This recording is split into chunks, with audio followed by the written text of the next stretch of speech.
Hello, book lovers, and welcome to Book Talk Radio Club. My name is Claire Harris, and today I'm talking to author Harry Milman. Harry is the author of 3 books, all in different genres: Sawyer's The Final Flight, a sci-fi novel, and A Death at Camp David, a political whodunit that won Best in Mysteries in Book Talk Radio Club's 2018 awards, and Forensics, the science behind the death of famous people. Forensics is an investigation of 23 deaths of famous people that was conducted based on a review of publicly available autopsy and toxicology reports, as well as published scientific and lay articles. Let's find out some more. Hello, Harry. Thank you for coming back to talk to me on Book Talk Radio Club. Thank you very much for having me. Sure, it's nice to have you back here again. Although all 3 books are categorised in different genres, they are all, however, related to toxicology in one form or another. You are in fact a consulting toxicologist, so how did you wind up choosing toxicology as a career? Thank you very much for asking me that question, because it seems to be a question that I'm always asked by the young and old alike, if you will. Mm-hmm. Realistically, toxicology chose me. I didn't choose toxicology. If you asked me back in high school, what do you want to do when you grow up? I would have said electrical engineer. I was good in math and I liked electricity, but I wound up in the biological sciences. My first and second degree were in pharmacy, and after working in a drugstore and a pharmacy clinic, in the pharmacy in a clinic, I got a position in a research laboratory, which by coincidence was a toxicology, pharmacology, and biochemistry laboratory.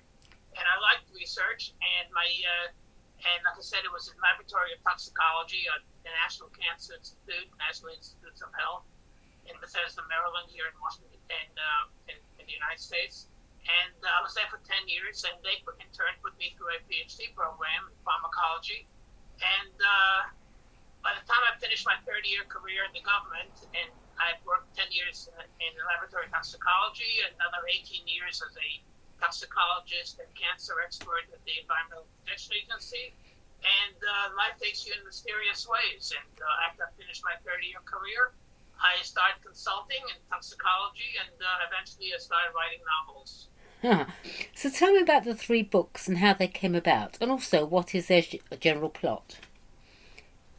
So about 7 years ago or so, I came up with an idea for my first book. It was A Death at Camp David. My interest was to have the main character be a toxicologist, so I can take my whole background and experience and put into the main character.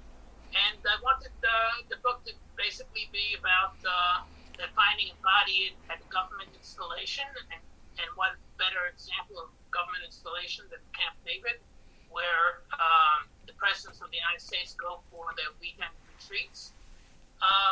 And then, so we will start with finding the body, and at the end, they discover what happened. And somewhere along the line, the whole middle section, I didn't quite know how it's going to develop, but as I wrote it, one step led me to the other until I finally reached the end. And so that was a mystery novel, and I thought it was my one and only. It took me 2.5 years to write. I said, thank God it's over. It was a lot of work, but I had my first book signing event, and I sold out at Barnes & Noble here in Washington. And people would ask me, what are you going to write next? And of course, I didn't have an idea. I didn't plan on writing something next. And they said, well, you can't just write one. You've got to write a sequel. And so then I started thinking of what I should write next. And again, I wanted to keep it with the same toxicologist as the main character. And one day my friend told me about the book The Martian, which later became into a film. Mm. And that was a self-published book that eventually became a published book and the film. So I read it and I saw the movie, and now that author, his background was botany, so he wanted to take his experience in botany and put it into the book. And anybody who saw the movie would remember that the astronaut was growing potatoes on Mars. Yeah. That's what That's where the botany comes in. Mm-hmm. And I thought, well, if he can do that, I can do the same thing with toxicology. And so I came up with different ideas for what could, toxicology-related ideas that could happen in space. That would be real and factual and very likely possible to happen. And then I put it all together into a story. And the Soyuz book, the Soyuz: The Final Flight, is a space exploration thriller that basically deals with sabotage of the International Space Station. And I think everybody should like it. It's also available as an audiobook on Audible. And then when I finished those two novels, the question was, what should I write next? And while I started my third novel called Murder at the Taj Mahal, after about writing at 30%, I kind of hit a roadblock, and I decided to consider something else, which we'll talk about in a minute. And then I came up with the idea for my third book, which is nonfiction, but still toxicology related, and it's called Forensics: The Science Behind the Deaths of Famous People. Your most recently published book, which you just mentioned there, Forensics: The Science Behind the Deaths of Famous People, is quite different, isn't it? Who are some of the famous people you discuss in the book? Can you give me an idea of one of the chapters? So, as I said, it's a nonfiction book, and some of the people that I discussed are 23 different famous people. They're all in the entertainment field. Some of them are Marilyn Monroe, Elvis Presley, Michael Jackson, Whitney Houston, Carrie Fisher, many others, and Jimi Hendrix and Prince.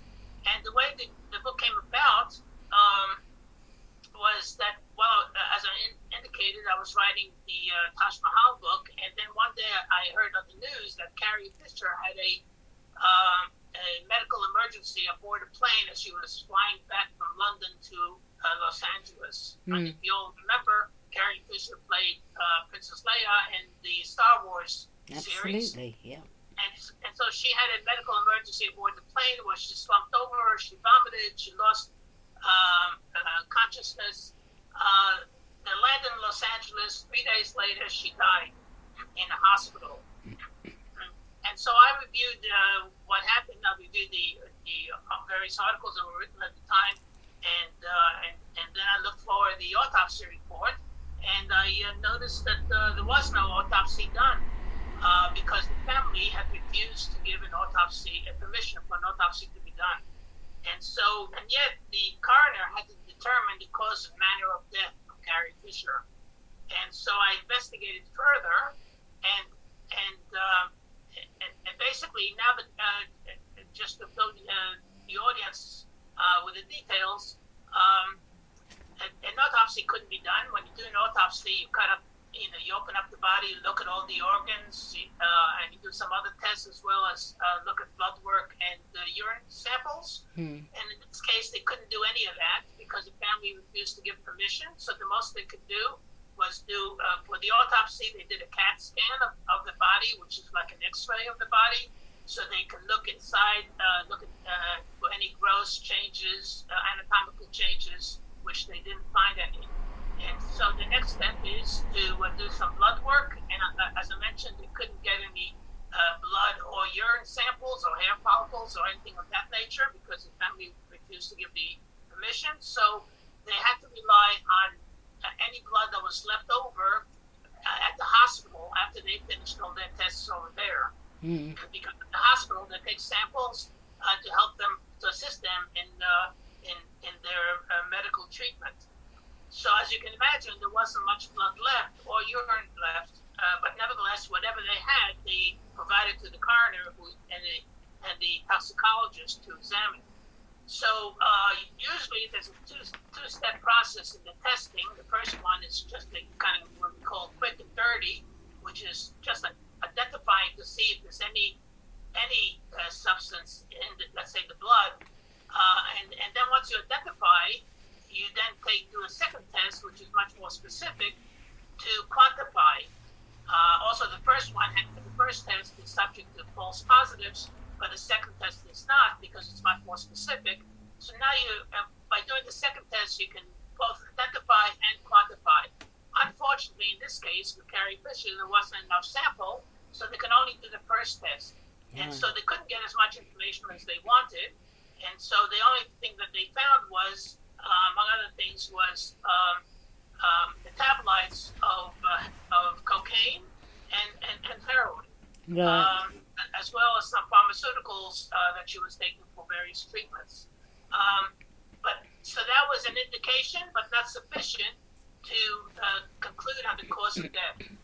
So now the coroner still had to make a decision as to why Carrie Fisher died. Now, there was no option to say, I don't know.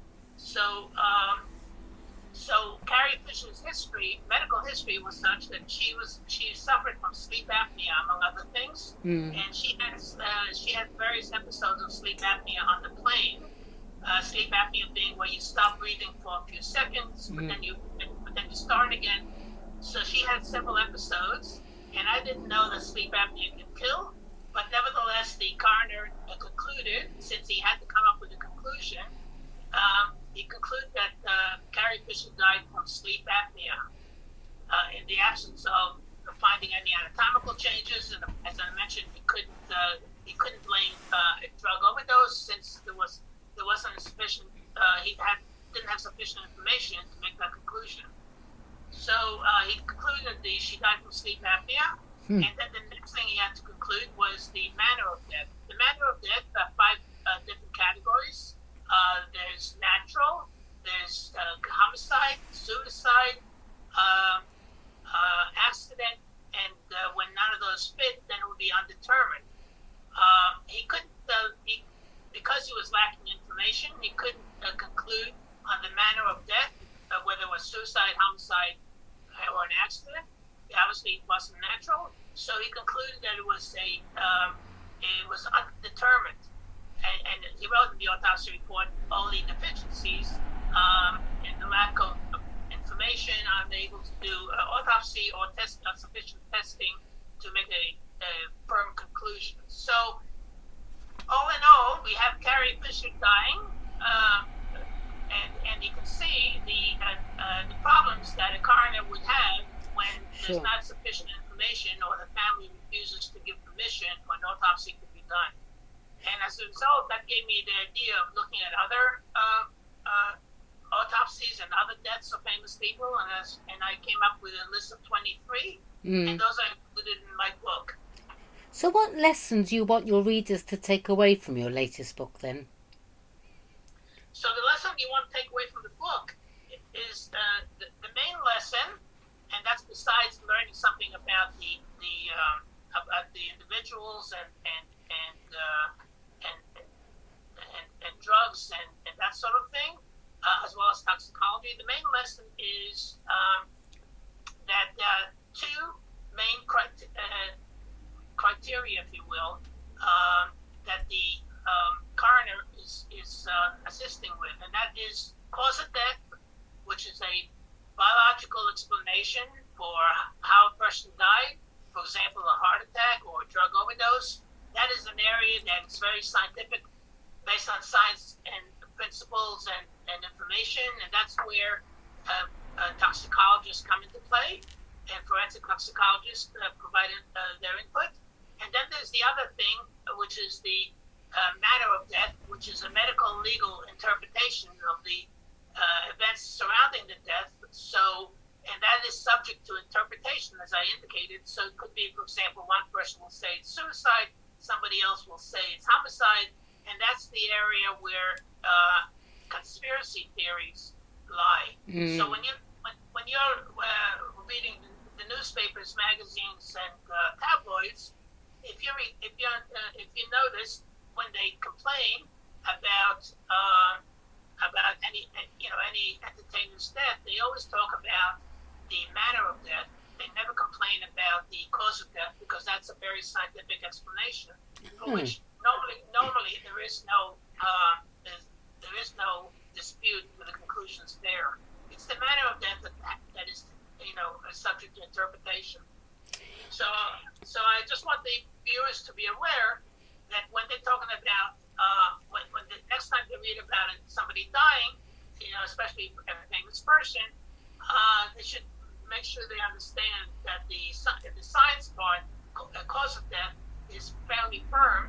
The manner of death is usually appropriate, but it's subject to interpretation. I understand you like to do live book signing events, but have been unable to do so because of the COVID pandemic. So, how have you been promoting forensics? So, yes, I like to do book signings, and with my first two books, I did 175 book signings. Nearly all of them sold out.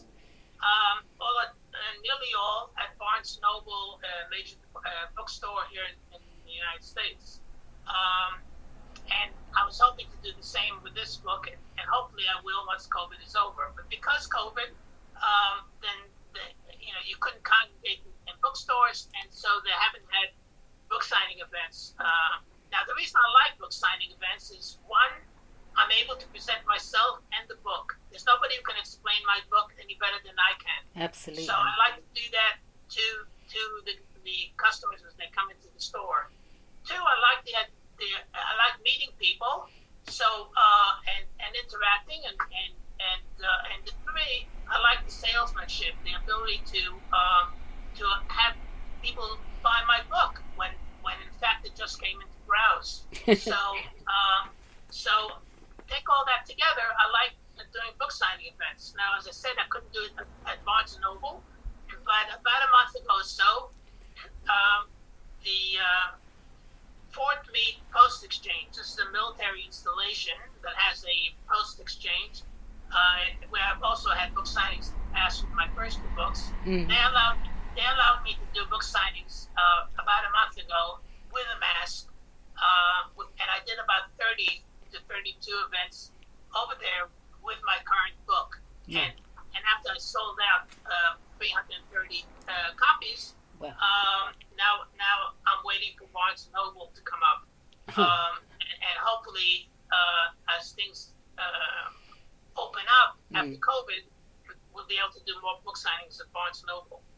That said, so I had to rely on other ways of communicating about my book and letting people know that the book exists so that they can have a chance to buy the book. And the way I did that, besides the book signing events at Fort Meade Post Exchange, I also I obviously advertise on social media. I post on Facebook and Instagram, mostly on Facebook. But another interesting thing is that I also posted on LinkedIn. For some of the authors who might be listening, they might want to consider LinkedIn. LinkedIn has groups that are specialized groups. So, for example, in my case, it would be groups that deal with forensics or toxicology. Others could be with mystery, for example. And I post on LinkedIn, and for example, my most recent post, I got 1,000 views, and this is no charge and easy to do, and 1,000 people saw it. I don't know how many of them actually bought the book, but basically you can do that, and it's free advertising, and so I do a lot of LinkedIn, Facebook, but aside from that, and as a result of LinkedIn, and people see my ad all over the world, mind you, because all over the world they hook into LinkedIn and Facebook, then I get invitations for podcasts. So I appeared on various podcasts in India, Australia, Canada, United States, UK now. Podcasts, television interviews, radio, and another thing I did was do Zooms with high school and college students. Harry, let me just stop you there, because we'll go into that in a moment, if I may. Forensics is Amazon's #1 bestseller in pathology, forensic medicine in the US, the UK, Canada and Australia. That's brilliant. Congratulations, Harry. You have over 330 reviews on Amazon, including Dr. Harry A. Milman's book, Forensics, The Science Behind the Deaths of Famous People, has reignited my growing passion for the field of forensic science. And Dr. Harry Milman's Forensics, the Science Behind the Deaths of Famous People, is a very concise, factual, and full of informative analysis. Also, the chapters were very well written and contained fascinating little known details about each celebrity's death and career. So, Harry, give me an idea, or give Book Talk Radio Club's listeners some idea of what has happened as a result of publishing Forensics. You were saying you were invited to schools or something. Sorry, did I mishear that? Yeah. So as I mentioned, there are a lot of people in my field, at least, who are interested in forensics, and primarily because they're watching the various TV shows, Bones and CSI and other similar programs. And so there are a lot of high school programs as well as college degree programs dealing with forensics. And so I first contacted a local university, who in turn put me with a mailing list of other universities with programs and who to contact and emails and that sort of thing, of heads of departments, who I then contacted, and many of them invited me to have Zoom presentations with their college or high school students. And those presentations are about an hour that I presented, all about forensics and my book. And obviously, many of those students bought the book because it's also available as an ebook or Kindle. But so it's not too expensive. But the whole experience was very interesting, I thought, because I met a lot of people. A lot of them became my Facebook friends, and the whole idea is that I disseminated the information both in the book as well as about me and the book. So now at least they are aware and they can make the choice whether or not they want to buy the book. Wonderful. Wonderful. Yeah, so I've done that as well as I mentioned, I've had television and radio interviews, and even newspaper and magazine wrote articles about my book. Brilliant. So are you working on another book? If so, can you give us a hint of what it's about? So again, I was at the crossroads. What do I do next in terms of writing a book, if at all? And some of the people who bought my book, and I said they bought it all over the world, they in turn, by the way, become my Facebook friends, and they forward me photos of themselves with the book that they bought on Amazon, so I can post it on my Facebook page. And they follow me and all that, and they all asked me, many of them asked me to write a sequel. And so that is what I'm doing now. I'm in the process of writing a sequel to my forensics book. It's tentatively titled Forensics 2, the science behind the science behind the deaths of famous and infamous people. So it's not just going to have famous people. It's not going to have good guys. It's also going to have bad guys. I guess that's the way best to explain it. Interesting. So I think it's going to be very interesting. A lot of people are looking forward to it, and obviously all the buyers of my current book are very excited about the next one. With all the activities you're involved in, you are obviously one busy man. Why do you continue to write? What motivates you to do so? That's a very good question, because, as I mentioned, my first book, when I wrote it, was just kind of as a lark, and I had no intention of writing another one. But what keeps me motivated and what keeps me going is the readers, who basically want another one, and they follow me and they kind of push me forward. And so, as long as I can come up with ideas for the next book, I don't mind doing it. Obviously, it's very time consuming. It takes me about 2 to 2.5 years from beginning to end to get the book published. But and considering my other activities, it keeps me very busy. But as long as I'm still having fun and that's what it's all about, then I don't mind doing it. And that's what basically keeps me moving and motivated. As a best-selling author, what advice would you want to give budding authors? Well, for you budding authors, the first thing you have to understand, and I'm sure you do, and that is being an author, unless unless you're one of those Patterson type authors, you're not going to make money. So don't do it to make money. And by making money, I mean making a substantial sum. It's because it's a lot of work, a lot of effort, some expenses, and very little reward, especially if you're a self-published author. So that should not be the reason you're writing a novel or a nonfiction book.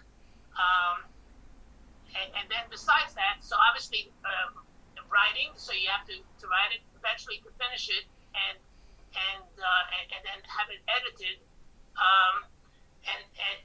But I will tell you that is as difficult as that might be. That may be the easiest part of the whole process, because once you finish writing the book and it's well edited and you're very happy with it, if nobody knows about it, then nobody's going to buy it. Absolutely.